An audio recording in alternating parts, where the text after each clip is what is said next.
Alors, voici l'agenda tel que je l'ai prévu.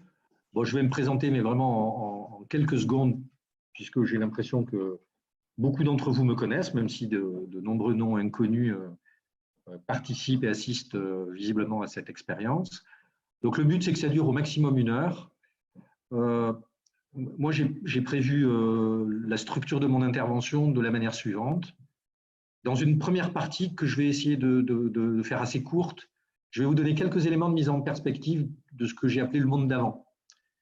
Et avec une perspective relativement longue, puisque vous verrez, je vais vous montrer sur 75 ans qu'est-ce qui s'est passé à la fois d'un point de vue des grands équilibres du monde et puis d'un point de vue des business models et des stratégies, des méthodes de stratégie. Ensuite, il y aura une deuxième partie où je vais essayer de faire preuve de beaucoup de modestie, de beaucoup d'humilité, puisque nous sommes en plein cœur de cette crise inédite du Covid-19, et vous donner quelques éléments sur les premiers constats, les premiers enseignements, les premières leçons que je vois, que j'essaie d'en tirer. Et puis ensuite, la chose importante, c'est ce que j'aimerais partager avec vous.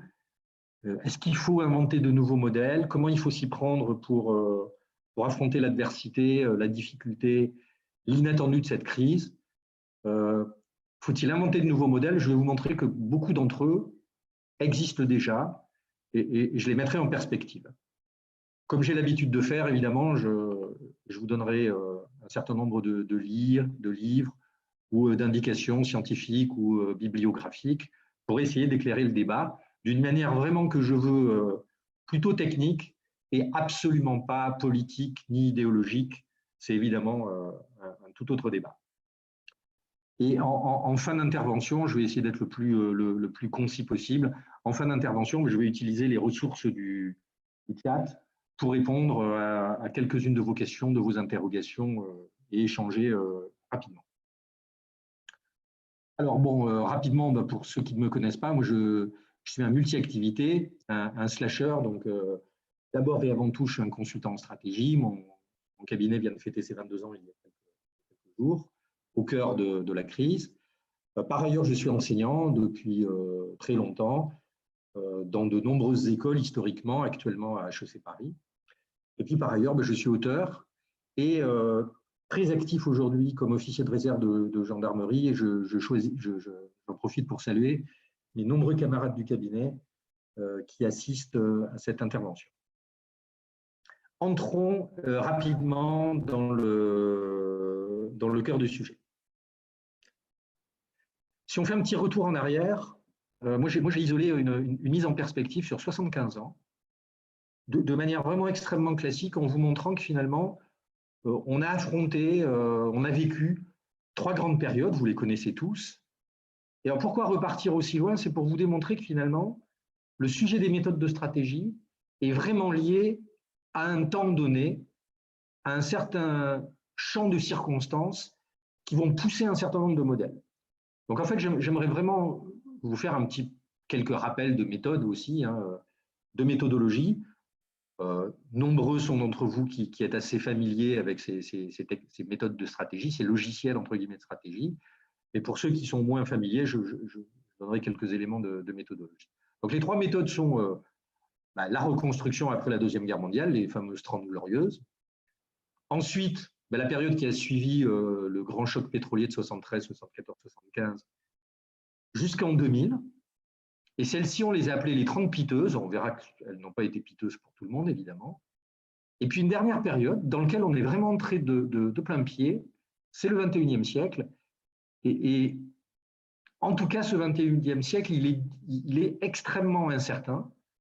Depuis une vingtaine d'années, on reviendra d'ailleurs sur ce concept que vous connaissez certainement, et qui est tout à fait adapté à la situation actuelle, le concept de VUCA ou VICA en français.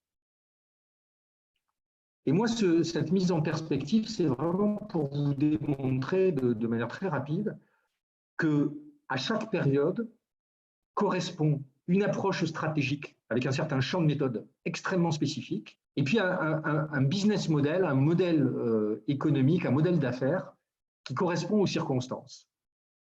Et ce petit balayage va nous permettre de voir que finalement, très souvent, les chercheurs, les enseignants en sciences de gestion, les sociologues, un certain nombre d'intellectuels captent certainement des signaux faibles qui sont liés à l'intensité de leurs recherches et sont capables de bâtir des méthodologies qui souvent prennent tout leur sens quelques années après leur recherche. À mon sens, et avec vraiment beaucoup de modestie, hein, je le redis parce que nous sommes vraiment au cœur de la tempête, donc c'est vraiment difficile d'avoir de la hauteur sur la situation, mais je vais vous donner mon sentiment, mes convictions sur ce point. Là aussi, une diapositive très courte pour vous rappeler quelques fondamentaux que je vais utiliser pour la suite. Je vais évoquer deux concepts de stratégie que vous connaissez beaucoup, certainement tous, mais juste pour être sûr de leur définition. La corporate strategy, c'est vraiment la stratégie des groupes. C'est ici qu'on détermine le choix des domaines d'activité stratégique, quel business unit on va exercer. Hein.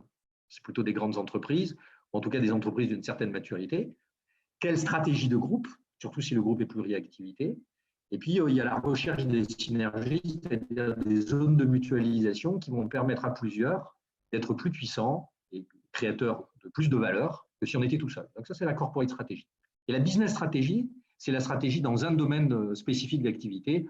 On parle aussi de stratégie compétitive, mais j'y reviendrai d'une manière un peu plus précise. Et donc, en fait, ce dont on se rend compte quand on a un petit peu de recul, c'est que finalement, sur ces 75 ans, on aborde un certain nombre de cycles. Alors, les théories de cycles, elles sont très classiques, peut-être un peu déterministes, on peut vraiment discuter de leur pertinence. Moi, j'ai pris un cycle simple, j'oublie Schumpeter, j'oublie Juglar, j'oublie Kondratiev. Mais ça, c'est pratiquement un cycle qui est utilisé par tous les chefs de produits, les directeurs ou directrices du marketing et aussi en stratégie d'entreprise. C'est le cycle démarrage, croissance, maturité, déclin, qui est le cycle de vie d'un produit, mais qui est aussi le cycle de vie d'une industrie. Alors, si on est extrêmement synthétique, un peu caricatural, mais l'exercice va le vouloir un peu, on se rend compte que pendant les 30 Glorieuses, d'abord, on a eu 27 ans de croissance généralisée qui était liée à la reconstruction, avec un certain nombre de gagnants évidents. Le principal gagnant qui a fondé un niveau de leadership qui subsiste encore, même si on est probablement en fin de cycle, ce sont les États-Unis.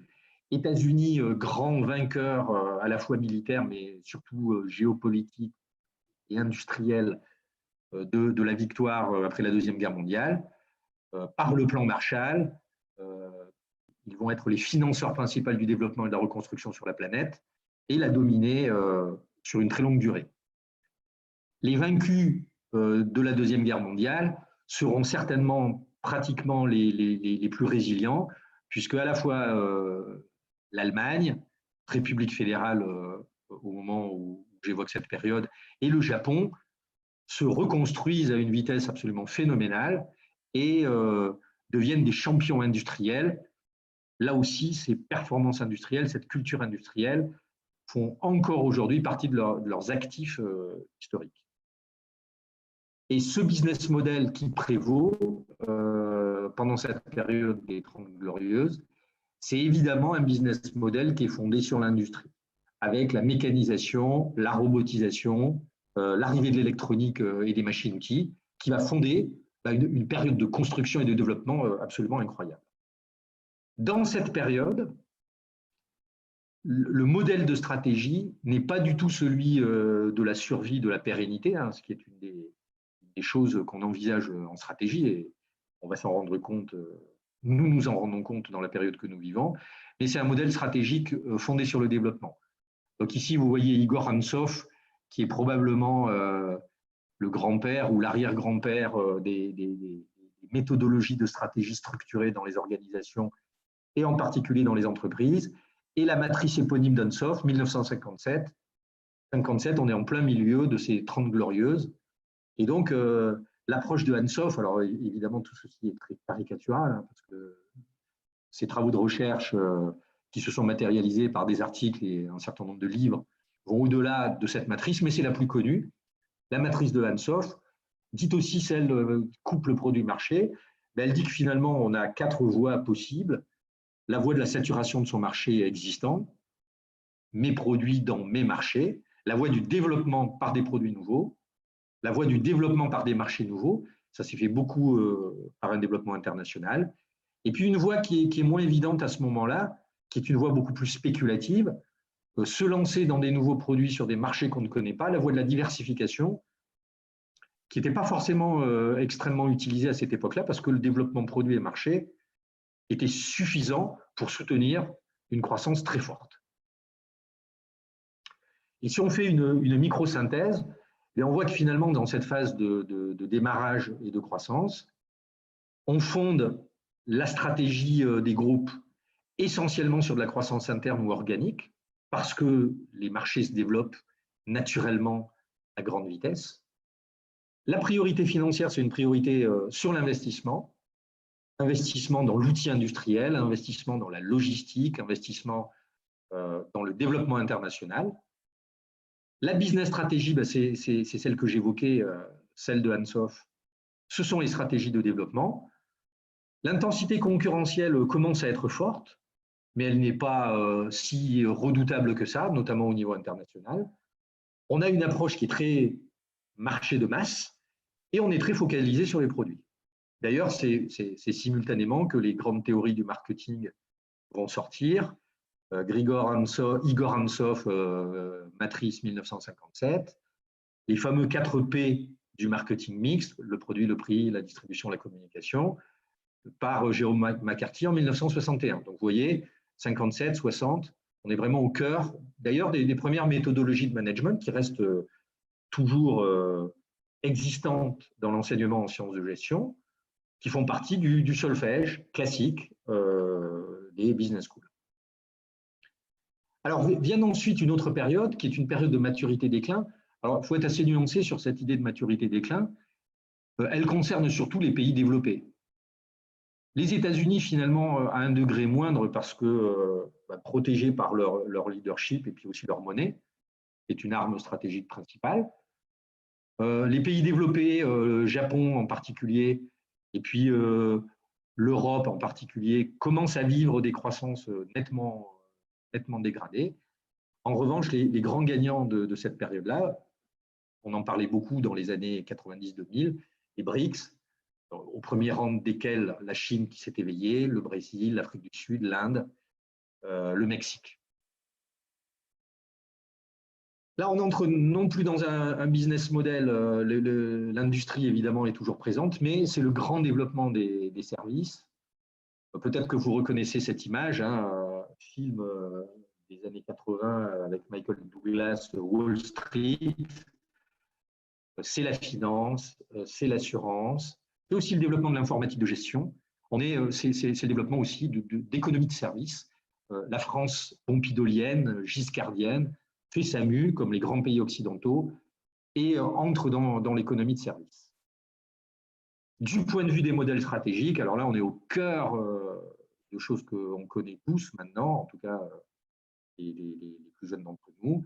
C'est le modèle stratégique de l'avantage concurrentiel, avec le professeur Michael Porter de Harvard, qui va, dès 1986, publier un ouvrage à succès, une bible académique importante, et avec, si vous voyez quelques éléments de méthode, mais la principale matrice de Michael Porter, qui postule, du fait de la concurrence accrue, que le sujet majeur de la stratégie, c'est un sujet de compétition, et qu'il faut battre les concurrents, c'est vraiment dans la version originale, le terme qu'il utilise, battre les concurrents.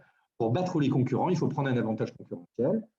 Et si on oublie d'autres éléments conceptuels très intéressants de Michael Porter, les 5 forces, la chaîne de valeur, mais il décrit 2 stratégies génériques.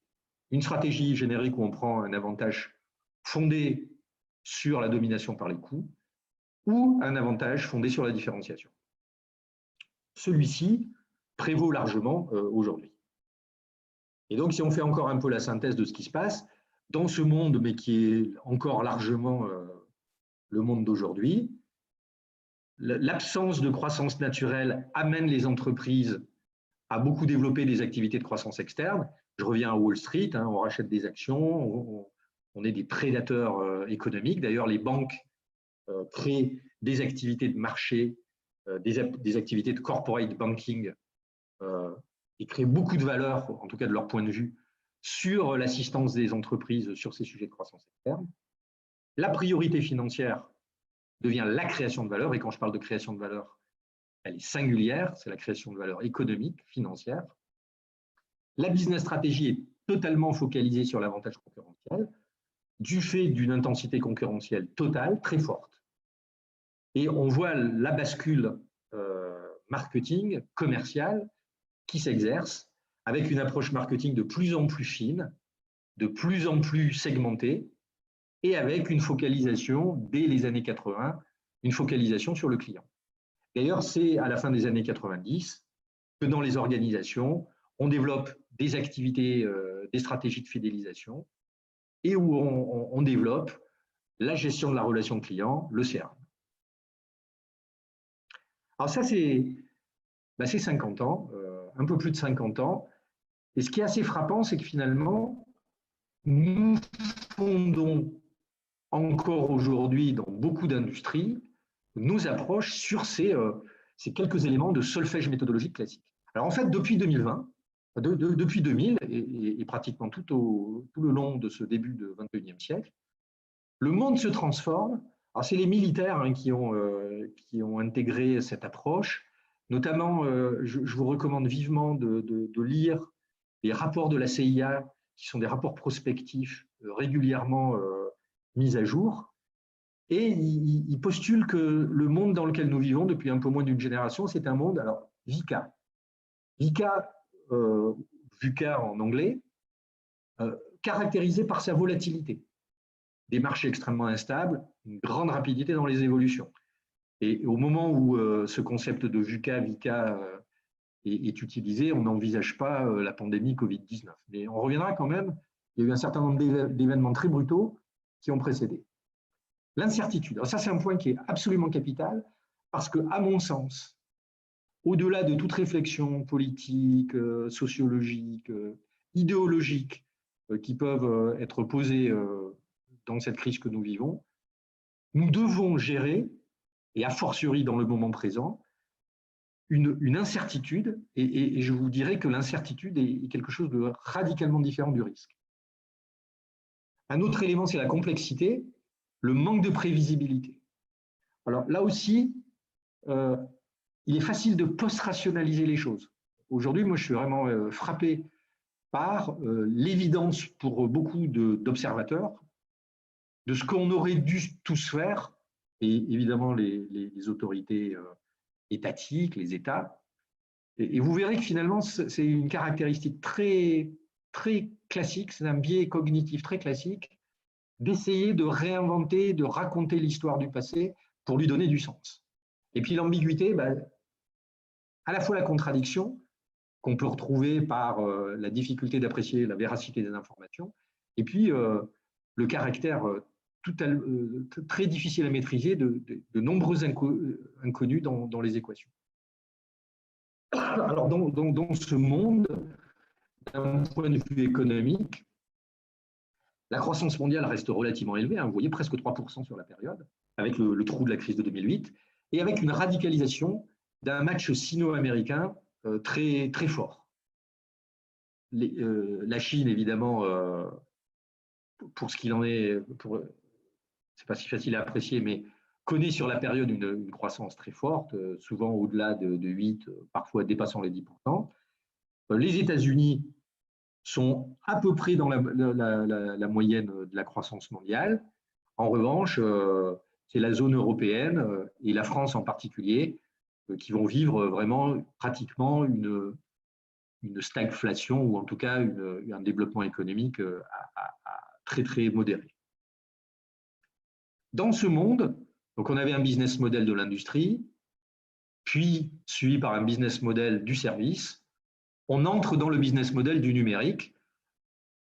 Là, je vous mets quelques-uns de ces acteurs ultra connus dont les historiques feu Steve Jobs, le toujours très vivant Bill Gates, les fondateurs des fameux GAFA, l'arrivée des entrepreneurs chinois, Elon Musk, l'inclassable.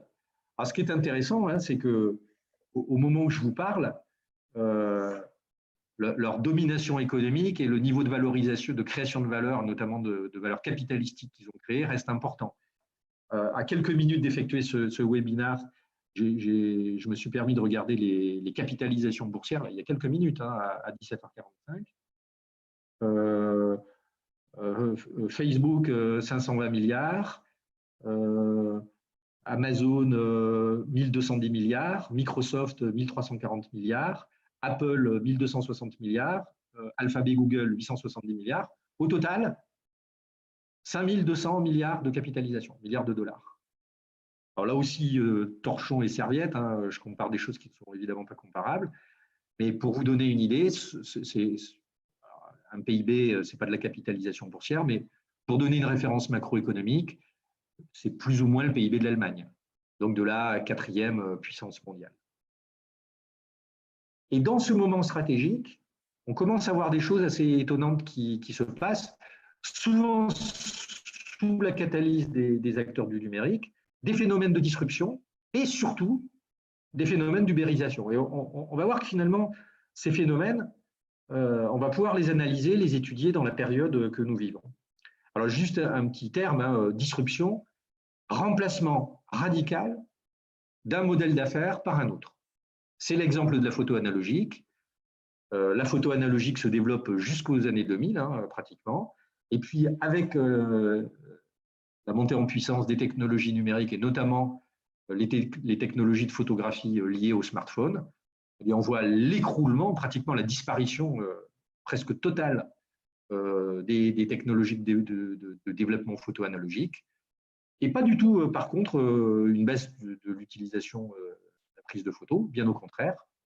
Ça, c'est la disruption. Alors, on n'a pas tant de phénomènes de disruption, c'est-à-dire de remplacement radical d'une manière de faire par une autre. En revanche, on entre dans quelque chose qui est une problématique stratégique que moi je rencontre depuis de nombreuses années, celle de l'ubérisation, c'est-à-dire la parallélisation de plusieurs business models.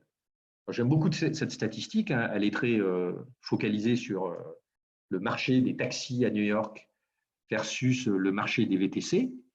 Et donc, vous voyez, avec l'arrivée de Uber et puis d'autres plateformes de VTC, que finalement, l'incorporation des taxis, évidemment, est affectée fortement par ces nouveaux entrants radicalement différents du numérique. Mais il n'y a pas de disparition de ce business model et une parallélisation de deux manières de se déplacer à l'intérieur d'une ville. Notons d'ailleurs que l'addition des courses de taxi et des courses de VTC représente un marché radicalement nouveau, très supérieur à celui des chauffeurs de taxi dans leur plus haut historique. Alors à la fin de 2019, la stratégie est régie par 3 dogmes, là, après tout ce que je vous ai dit. Dogme numéro 1, et ça c'est vraiment le point important, il est possible de prévoir le futur. Comment on prévoit le futur?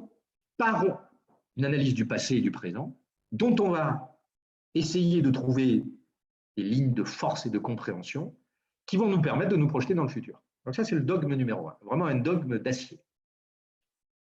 Dogme numéro 2, nous sommes encore tout à fait portériens. La stratégie s'inscrit dans une logique de rivalité. Dogme numéro 3, la finalité, quoi qu'on en dise, est essentiellement financière, c'est celle de la création de valeur. Alors, on en arrive à cette crise du Covid 2019, cataclysme réellement, authentiquement inédit. Alors déjà, l'inédit, c'est pratiquement l'arrêt total de l'économie, hein, partout dans le monde.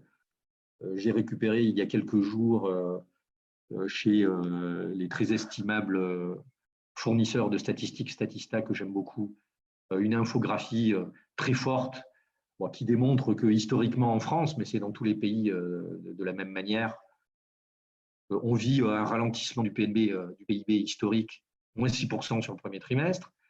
Notre ministre de l'économie, Bruno Le Maire, postule sur moins 8%.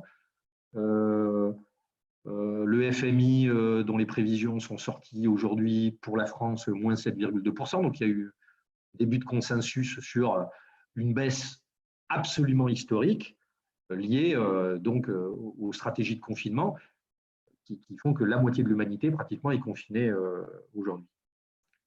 Et donc, ce type d'événement ramène finalement à une théorie assez ancienne, qui est la théorie de Nassim Taleb, qui est la théorie des signes noirs. Alors, je vous invite, comme on a plus de temps pour lire, en tout cas, moi, c'est mon cas, à lire ou relire ce livre savant, hein, c'est un pavé de presque 600 pages, qui évoque l'idée d'un signe noir. Alors, le signe noir, c'est l'événement totalement incertain qu'il est absolument impossible de prédire. On pourrait m'objecter, mais on a eu des épidémies grippales, le SRAS, H1N1, la grippe aviaire. Oui, on a déjà eu des épidémies dans le monde, mais les dernières qui ont provoqué un tel bouleversement mondial, et dans le temps moderne, il n'y en a eu aucune, c'était la grippe espagnole, mais depuis plus d'un siècle, on n'a jamais vécu, et même le SRAS ou H1N1, un impact global aussi fort, notamment dans l'économie mondialisée telle qu'elle est aujourd'hui. Et donc, événement presque totalement imprévisible, événement à la portée considérable, événement sur lequel on post-rationalise. C'est les trois éléments de définition des signes noirs par Nassim Taleb. Et en fait, aujourd'hui, peut-être un petit point sur quel est le distinguo entre risque et incertitude. Peut-être vous le voyez sur ma diapositive. Sur le bas de la diapositive, en fait, vous avez les statistiques par le réseau Sentinelle, hein, d'observation des épidémies en France, de l'évolution de la grippe chaque année, son taux de prévalence dans la population, et puis le seuil épidémique. Et ce que vous voyez, c'est que finalement, statistiquement, on peut tout à fait prévoir, avec des plus hauts, des plus bas, mais on a une saisonnalité, une régularité, la capacité de mener une approche statistique, quantitative, de l'épidémie grippale. On est dans un risque, dont le risque, c'est vraiment une incertitude mesurable, selon la définition de Frank Knight, très intéressante. Le Covid, c'est un signe noir parce qu'on n'a aucune référence historique, on n'a aucun point de comparaison. Alors, ce n'est pas le premier signe noir. Si on regarde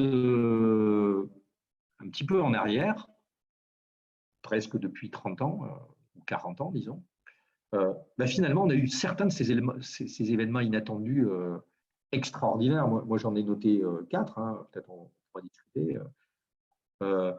La chute du mur de Berlin et l'effondrement du système soviétique de manière extrêmement rapide. Les attentats du 11 septembre 2001, évidemment. La grande crise boursière des subprimes et ensuite des dettes, notamment des dettes d'État. Et puis, coronavirus cette année. Alors, des enseignements qu'on peut en tirer, moi j'en ai tiré 3 et je vais en déduire peut-être quelques propositions parce que j'imagine que vous n'êtes pas venu chercher que des constats dans ce webinaire. Premier enseignement, les méthodes de planification sont totalement inopérantes par rapport à un signe noir et par rapport à l'incertitude. La preuve en est, la difficulté mondiale, hein, on fera sans doute les comptes pour savoir quels sont les pays les mieux organisés, les moins organisés. Mais en tout cas, on voit par la tension mondiale sur les marchés que personne n'avait de stock de masques, personne n'avait calibré son système de santé d'urgence, d'extrême urgence, lit de réanimation, etc., pour affronter le type de pandémie du Covid 2019. On peut en déduire une première idée. Dans ce nouveau monde, il va falloir de nouvelles méthodes de stratégie. Enseignement numéro 2, plutôt positif, assez surprenant. La rapidité avec laquelle les organisations, les entreprises et les États ont inventé, collaboré, et puis même dans un certain nombre de cas, avec plus ou moins de sincérité in fine, mais on fait preuve d'un altruisme plutôt inattendu. Je vous donne quelques éléments que vous connaissez tous, hein, parce qu'ils ont été décrits dans l'actualité. Création à une vitesse époustouflante d'un consortium interindustriel entre Air Liquide, des gens des gaz, PSA, Valeo, Schneider, pour produire des respirateurs. Capacité de pratiquement tous les acteurs du cosmétique de reconfigurer leur chaîne de cosmétiques pour produire du gel hydroalcoolique. Exemple, l'usine L'Oréal de Vichy.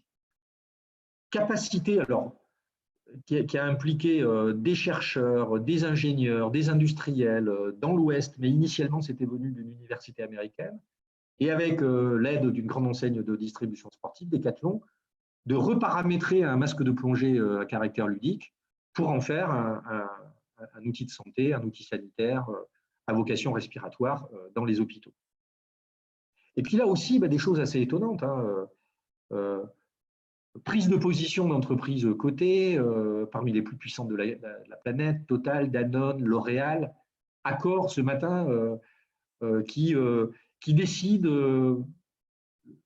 d'abandonner le versement des dividendes à leurs actionnaires, quand même quelque chose d'assez extraordinaire, de consacrer d'ailleurs ces dividendes, c'était le discours du président d'Accor ce matin, à l'aide aux salariés dans les pays les plus en difficulté, au plan social, capacité à réorienter leur trésorerie pour aider la communauté et la société. On en déduit peut-être une nouvelle idée, qui est dans ce nouveau monde, la création de valeur ne sera peut-être pas seulement financière. Enseignement numéro 3, l'importance des technologies numériques et des données au cœur de la crise. La capacité pratiquement instantanée de nos organisations à mettre en œuvre du télétravail. Exemple, le succès de ce webinaire. La télémédecine qui s'est développée de manière absolument extraordinaire. L'enseignement en ligne. HEC, pour en parler, aujourd'hui, on n'a plus aucune intervention présentielle, hein, comme toutes les universités, comme toutes les écoles. On s'est reconfiguré pour réaliser nos cours en formation initiale ou nos formations continues, nos formations professionnelles sous mode webinar, avec des formats d'ailleurs beaucoup plus interactifs que celui-ci. Il y a aussi l'importance des stratégies guidées par les données. C'était l'intervention du ministère de la Santé qui nous expliquait, avec des courbes mathématiques, comment la stratégie de confinement, les gestes barrières, avait pour objectif d'abaisser le seuil d'expansion de la pandémie afin de tenir par rapport aux capacités du système de santé et à de la médecine d'urgence hospitalière.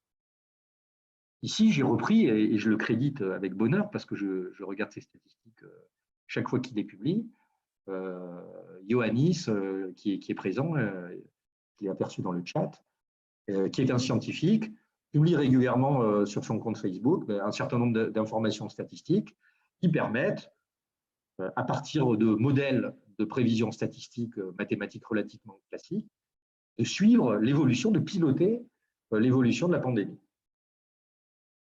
Enseignement probable.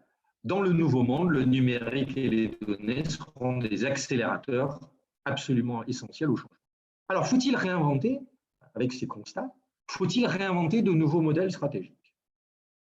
Alors, ma conviction, c'est que très certainement, il va falloir réinventer les modalités de fonctionnement des organisations, et je parle de toutes les organisations, privées, publiques, et de toute taille, grandes ou toutes petites, mais les méthodologies existent. Et ma conviction, ce que je voulais partager avec vous ce soir, c'est que finalement, le logiciel stratégique post-Covid 2019 pourrait reposer sur 3 piliers. Le premier pilier, c'est la quête de sens et l'idée d'orienter les organisations sur de la création de valeur plurielle.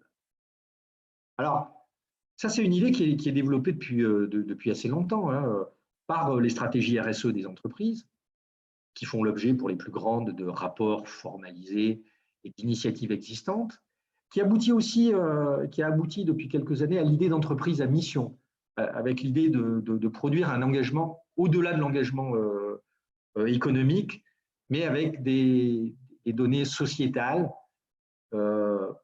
qui seraient évaluées d'ailleurs, c'est cet impact sociétal ou environnemental, ou les deux, qui seraient évalués avec le même sérieux et les mêmes outils d'évaluation que la comptabilité ou la performance financière.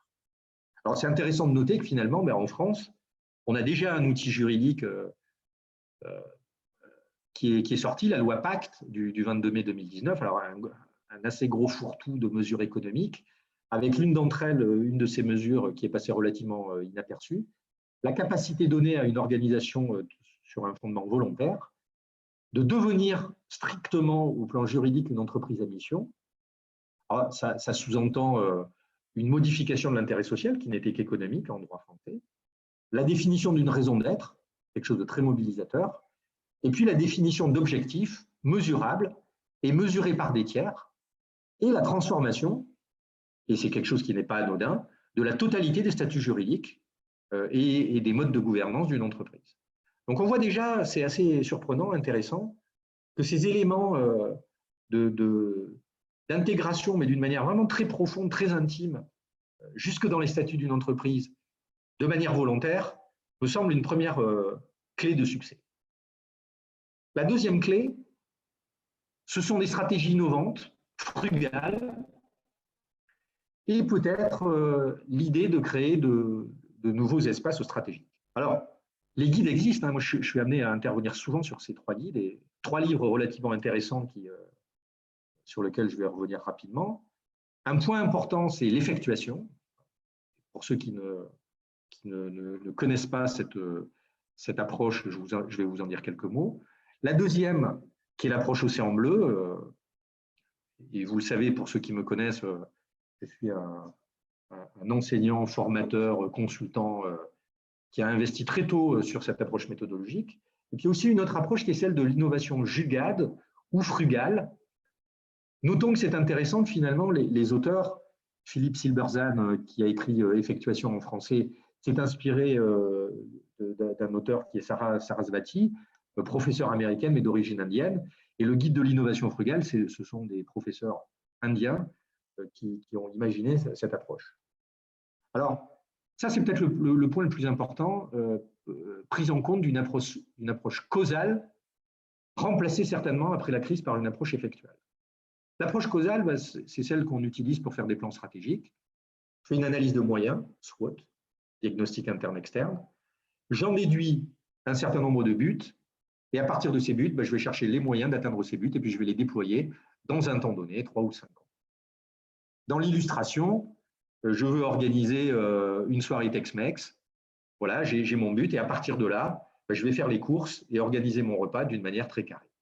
L'approche effectuelle, qui est plutôt celle de l'entrepreneuriat ou du management stratégique de l'incertitude, c'est je détermine ma stratégie en partant de mes moyens, et c'est de mes moyens que je vais déterminer mes buts.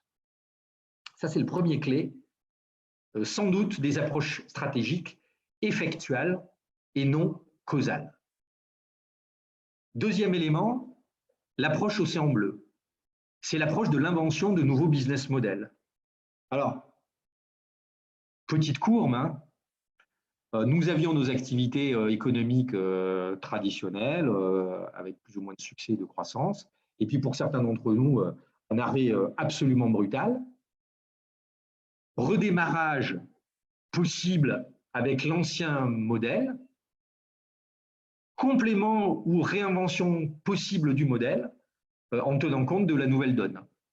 Toujours ce matin, à la radio, notre ministre de la Culture intervenait sur une grande matinale, et il était questionné par un libraire indépendant, et ce libraire indépendant, au-delà des questions politiques posées, exposait la réinvention totale d'un modèle qui est devenu pratiquement un petit Amazon de détail de proximité. Cette vision du petit Amazon de détail de proximité, libraire indépendant, c'est une réinvention de modèle qui va peut-être perdurer ou compléter l'offre existante lorsque le libraire pourra ouvrir à nouveau. Et ce qui est intéressant dans l'approche Océan Bleu, c'est aussi l'idée de se dire que pour créer ces nouveaux espaces stratégiques, je vais devoir faire des sacrifices, éliminer ou réduire un certain nombre de choses que je faisais traditionnellement, pour récupérer des marges de manœuvre et augmenter, créer, avoir la capacité d'investir.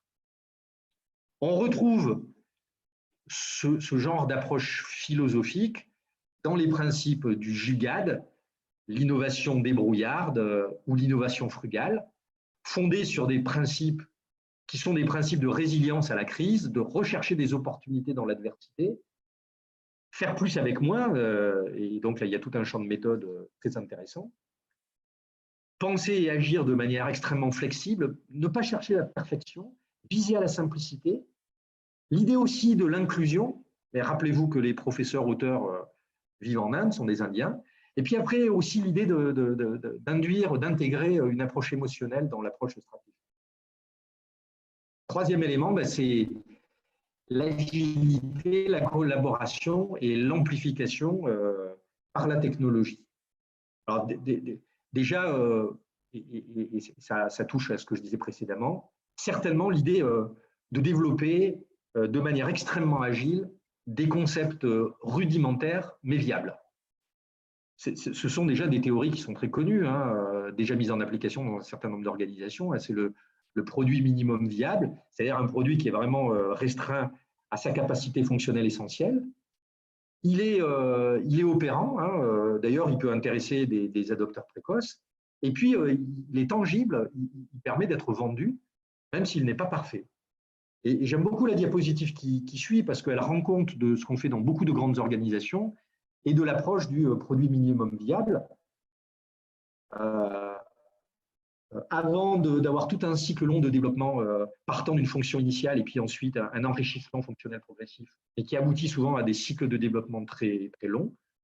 Là, sur l'exemple qui est donné, à partir des roues, tout de suite, je crée un moyen de locomotion. Il n'est pas extraordinaire, mais il permet quand même de se déplacer.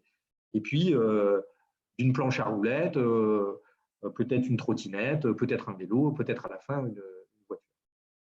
Très probablement, dans ce monde post-Covid, on va devoir travailler sur cette optique-là. Solliciter les parties prenantes pour co-construire les solutions, les engager dans la transformation. Donc ça, c'est un point qui est important.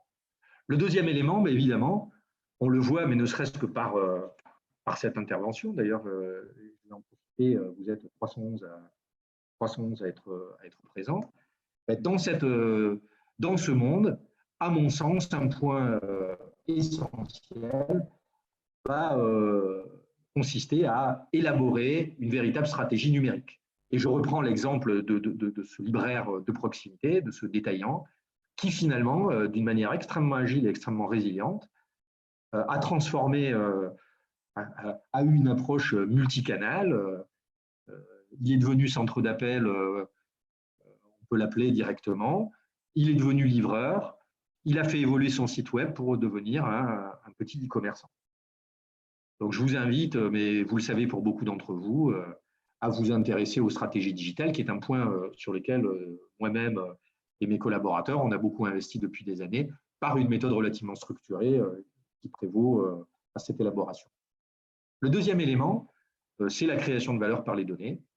Alors là aussi, avant l'intelligence artificielle, qui est un sujet évidemment qui me passionne, comme vous le savez certainement, mais au-delà de cet élément, tirer parti, et Ioannis, il ne faut pas donner la parole d'un point de vue audio, mais le confirmerait, aujourd'hui, les organisations disposent authentiquement de mines de données qui peuvent être traitées ne serait-ce qu'avec des statistiques relativement élémentaires.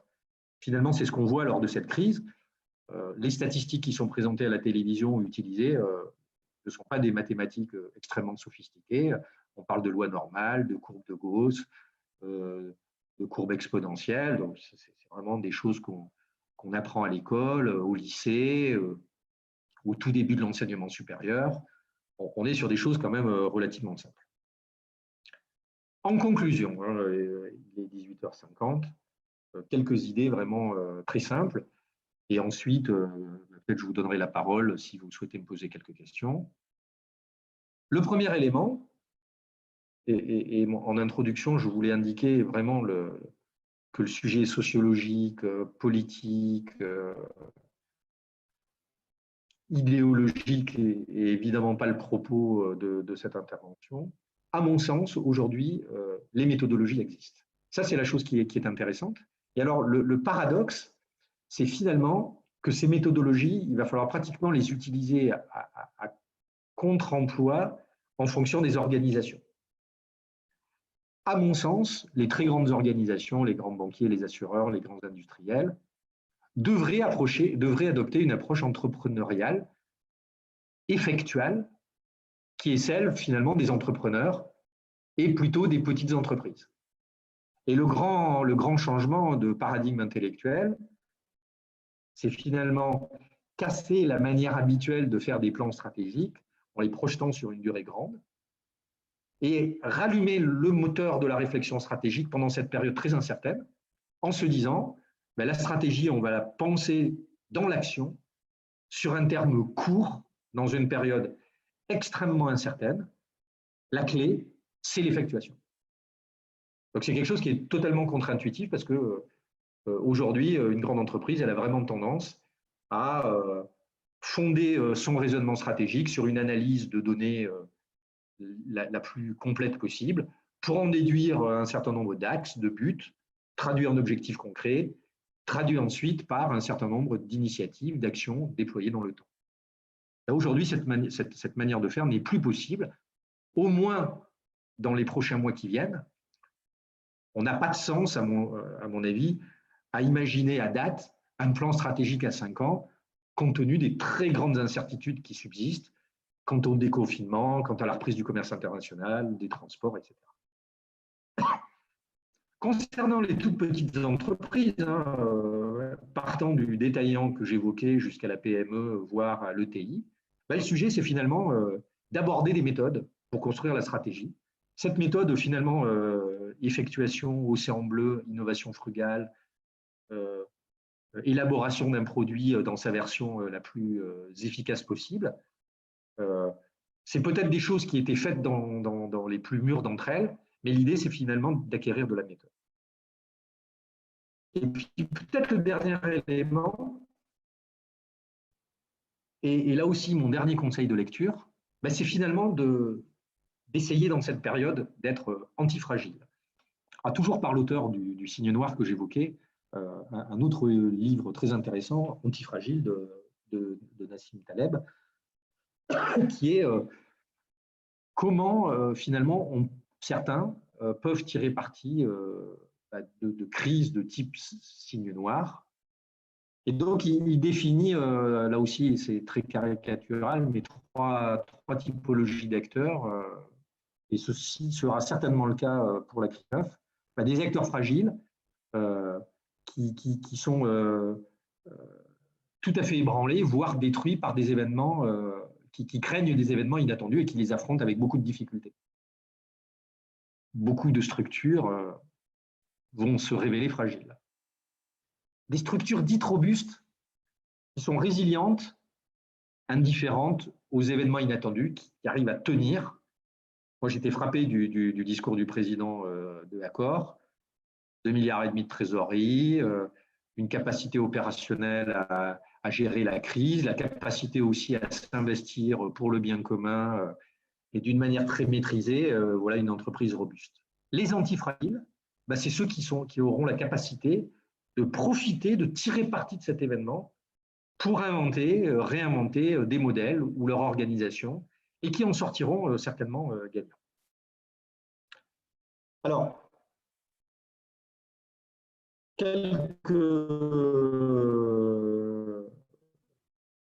j'espère que cette présentation a répondu à vos attentes et je vous remercie à nouveau d'y avoir participé au moment où je regarde mon mobile. Vous êtes 365 à assister à cette manifestation. Donc ici, vous retrouverez une URL qui va vous permettre de télécharger la présentation si elle vous a intéressé.